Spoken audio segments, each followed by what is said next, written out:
People are quite literally walking past dead bodies on the streets. So why is no one talking about it?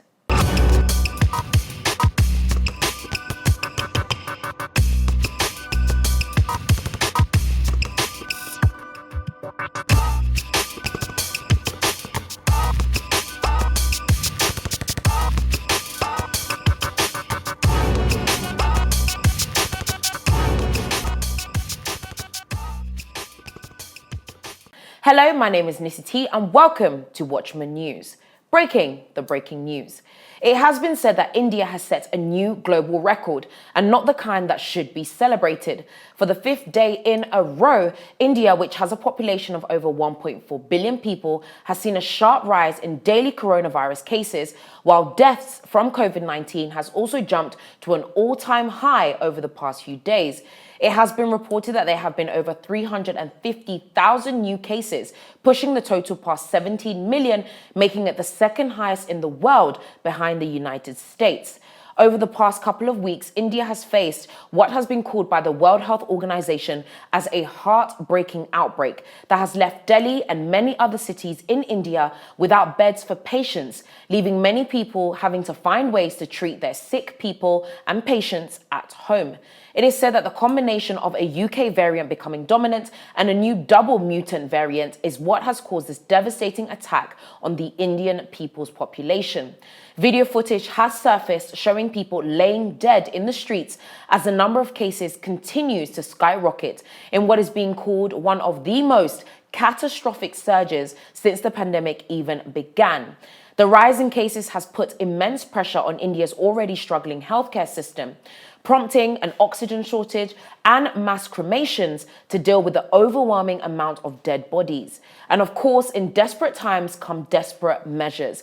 People have now even turned to the black market to search for oxygen cylinders, an essential medication that is now being sold at extortionate prices. There are even reports that some people have been given questionable medication, with some even buying medication that was never intended to be used as a form of treatment for anyone dealing with COVID-19. Now, nations across the world have offered both their condolences, their words of encouragement, and of course their support, and have promised aid to India to deal with the strains of this unexpected surge. Several nations, including the United States, the United Kingdom, Germany, and Pakistan, have all offered rapid support to try and alleviate some of these pressures. Now, I can't even begin to imagine the level of pain that is being felt across the nation of India right now. To imagine that mass cremations are happening because there are just too many dead bodies is insane. These are people's families, friends, and loved ones, real people just like you and I. So to ignore it or to turn a blind eye to what is happening in India right now is not only inhumane, but is also dangerous. India has one of the world's largest population, and as the world begins to open up again, what is happening in India affects us all. Remember, we're not quite done with COVID, or should I say COVID is not quite done with us. So while many people would think that this is a problem happening all the way over there, this certainly is something that concerns us all.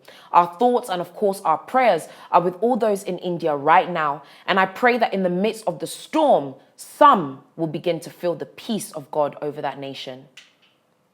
Now, we haven't heard from her in a while since the pressure continued to mount with regards to what has now been called a border crisis at the US-Mexico border. But it seems that Vice President Kamala Harris has since resurfaced, saying that the United States wants a more humane way to deal with immigration.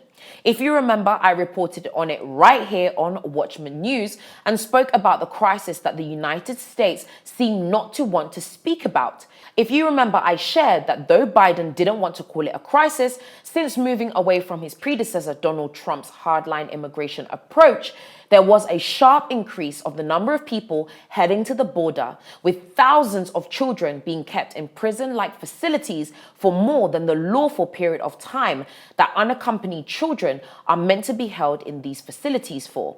Now, in an interview Biden did with ABC News, we heard Biden double back on comments that was certainly a major part of his campaign, where he basically said America is open to everyone.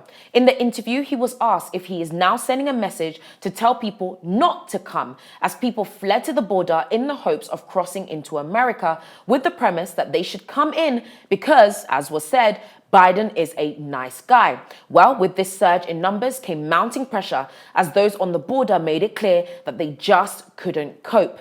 Kamala Harris, who was specifically delegated with the role of dealing with the border crisis, finally addressed the issue as she attended a virtual meeting earlier this week for her second conversation with Guatemala's leader in less than a month as they work on forging a relationship to deal with the issues at hand.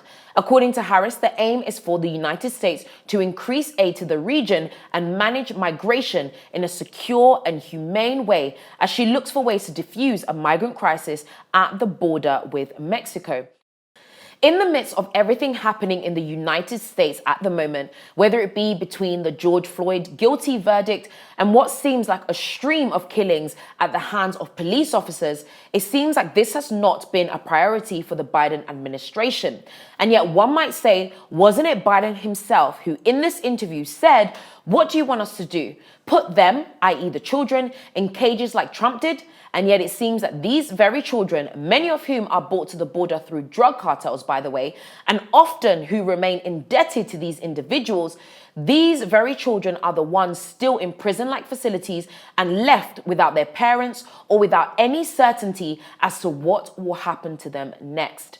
Now, while to some Trump's way didn't work, it seems like the open to all way may not necessarily be the best answer either. And this leads me straight into a word that has been on my spirit all week, which says, it's time to build bridges. For far too long, people have adopted a form of tribalism, and look at where it's gotten us. Those are on the left say that the right don't see, and yet those on the right say that those on the left don't hear.